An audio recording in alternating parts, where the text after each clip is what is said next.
திருவாரூர் மாவட்டம் திருத்துறைப்பூண்டி அருகே சுந்தரபுரி பகுதியைச் சேர்ந்தவர்கள் பாலு முத்துலட்சுமி தம்பதி.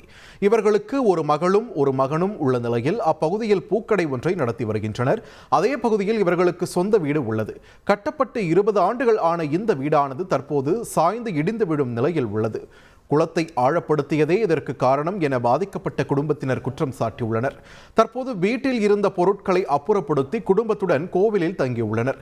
இதுகுறித்து மாவட்ட ஆட்சியரிடம் மனு அளித்திருப்பதாகவும் உடனடியாக அதிகாரிகள் பார்வையிட்டு இழப்பீடு வழங்க வேண்டும் என்றும் பாதிக்கப்பட்ட குடும்பத்தினர் கோரிக்கை விடுத்துள்ளனர்.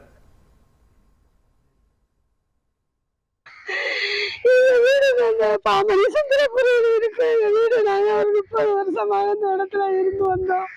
19 வருஷம் ஆகுது எங்க வீடு கட்டி. எங்களுக்கு எந்த வருமானமும் இல்ல. குளத்தை நோண்டும் போது நாங்க கேட்டோம், நோண்டாதீங்க, வேற பறிக்காதீங்கன்னு கேட்டோம். இல்ல அவங்களுக்கு கரை அமைச்சு தரேன்னு சொல்லி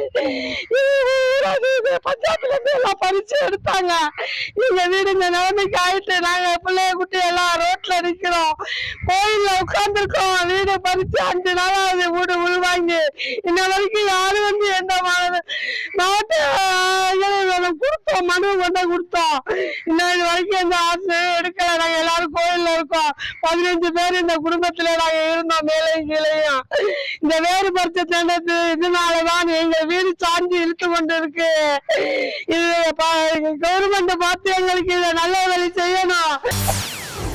செய்திகளை உடனுக்குடன் தெரிந்து கொள்ள உடனே சப்ஸ்கிரைப் பண்ணுங்க.